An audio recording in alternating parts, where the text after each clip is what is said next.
Assalamualaikum warahmatullahi wabarakatuh. Balik lagi di channel Edi Gunanda, teman-teman ya. Pada video kali ini Edi membuatkan sebuah video tentang video tips ya. Tips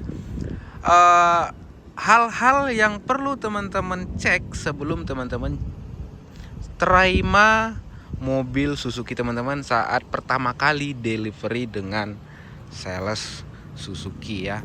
Ya biasanya kalau teman-teman sebelum teman-teman terima mobil dari Edi, kalau misalnya teman-teman beli dengan Edi, ini yang perlu teman-teman cek sebelum teman-teman terima mobilnya. Di sini akan Edi rangkum apa-apa aja yang teman-teman perlu cek untuk terima mobil Suzuki SL7-nya atau Suzuki R3 atau apapun itu, yang penting Suzuki ya. Apa aja itu? Simak terus videonya berikut ini. Jangan lupa di subscribe, di like, komen, dan share teman-teman kalian agar videonya bermanfaat sebagai referensi pembelian mobil Suzuki teman-teman. Oke, sebelum itu Edi mau kasih info promonya dulu nih teman-teman. Untuk Suzuki SL7 yang tipe Zeta manual, kita lagi ada promo DP 25 juta, cicilan di 4.800.000 selama 5 tahun ya. Itu promo khusus di akhir tahun ini. Promonya hanya berlaku untuk beli dengan Edi Gunanda ya. DP di angka 25 juta, cicilan di angka 4.800.000. Kalau teman-teman pengen cicilan yang lebih murah, misalnya teman-teman pengen cicilan 3 juta, silahkan komen di kolom komentar. Nanti akan Edi simulasikan untuk kredit teman-teman, hasil kreditnya atau DP-nya berapa ya. Ya kalau misalnya teman-teman ada DP 50 juta, berapa cicilan Bang Edi? Ya nanti teman-teman silahkan komen aja atau langsung japri aja, nomornya ada di deskripsi atau di atas layar video ya. Saksikan terus. Oke, jadi sebenarnya itu ada banyak banget yang perlu teman-teman perhatikan kalau sebelum teman-teman terima mobilnya. Sebenarnya checklistnya itu udah ada di buku servis teman-teman. Checklist kendaraan baru. Teman-teman di sini harus ngecek banyak banget ya. Kalau di bagian eksterior ada, interior ada, kelengkapan ada, dan lain-lainnya. Ya, jadi di sini singkatnya aja kita bikin untuk pengecekannya. Yang pertama eksternal ya, eksterior. Kita cek itu kondisi catnya ya. Jadi kita keliling nih, catnya ada yang belang atau enggak ya kan, ada yang lecet atau enggak ya kan. Bener enggak nih mobilnya, catnya udah rapi atau belum. Kita keliling nih dari depan, kanan, kiri, belakang, semuanya kita cek. Kalau misalnya bodinya tuh udah bener-bener mulus, baru kita udah approve ya untuk bagian bodinya. Lanjut ke bagian kondisi peleknya ya. Tadi kan bodi, sekarang lanjut ke bagian pelek. Ya bodi udah oke, tinggal pelek. Nah teman-teman cek tuh peleknya, ada yang lecet atau enggak, ada yang cacat atau enggak ya kan. Nah biasanya kalau mobil baru itu biasanya perfect sih, perfect tuh untuk bagian peleknya. Nah teman-teman cek nih ban depan, ban belakang, semuanya ngecek. Lanjut di bagian bodinya ya, bodi kaca, maaf ya. Kalau kaca teman-teman bisa ngecek kaca filmnya, atau bisa ngecek kondisi kacanya, atau ada yang retak atau enggak ya kan, namanya mobil baru ya kan. Terus kondisi kaca filmnya ada yang gelembung atau enggak, itu perlu teman-teman cek sebelum teman-teman terima mobilnya dari showroom teman-teman ya. Oke, selanjutnya teman-teman itu cek di bagian karet pintu. Jadi sebenarnya karet pintu ini ada 4 ya teman-teman. Pertama karet pintu depan, belakang ya. Jadi karet pintu teman-teman pastiin juga cek ada yang udah nggak layak atau enggak, atau karet pintunya ada yang robek atau enggak ya. Jadi sebenarnya masuk ke dalam interior ya, cuman di bagian checklist itu masuknya di bagian eksterior. Karet pintu juga bisa termasuk yang ini ya. Dan kondisinya benar-benar udah prima, baru teman-teman checklist di bagian situ. Lanjut ke bagian kondisi interiornya.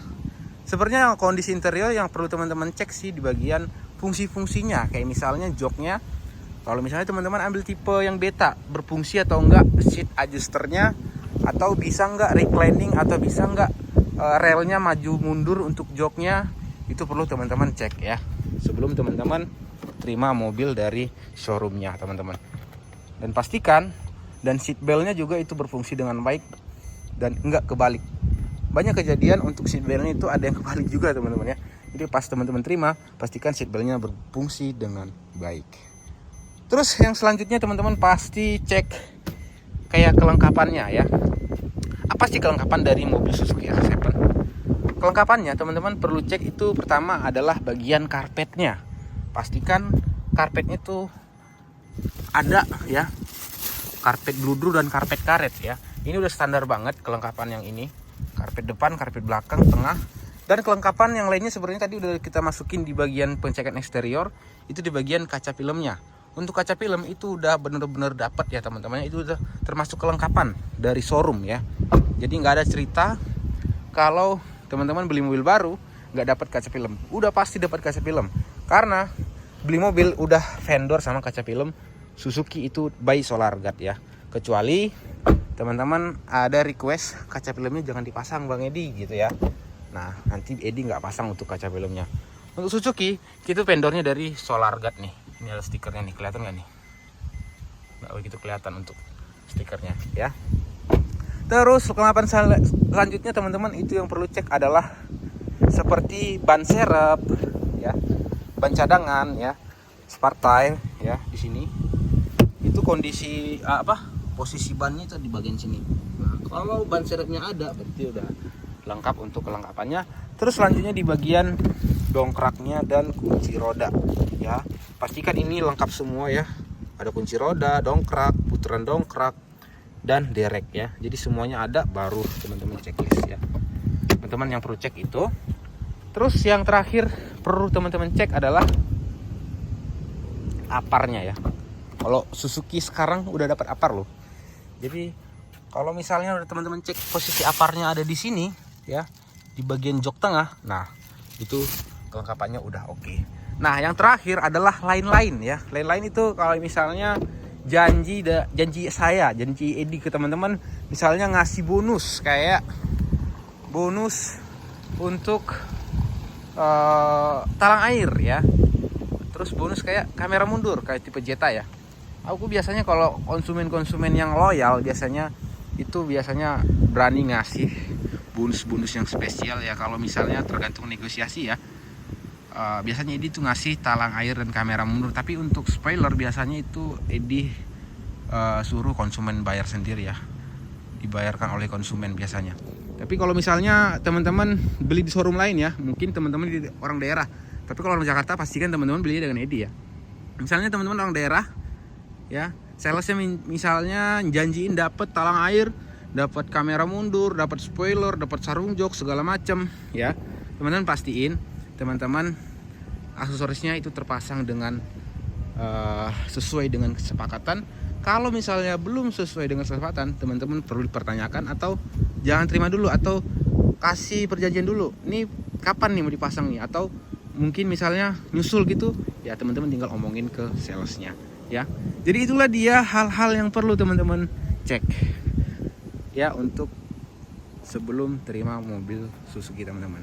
Ya semoga videonya bermanfaat untuk teman-teman ya.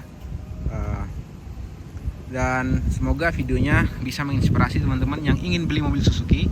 Itu dulu, terima kasih, sampai ketemu di video berikutnya. Ingat Suzuki, ingat Edi, mobil Suzukinya dengan Edi. Terima kasih, assalamualaikum warahmatullahi wabarakatuh.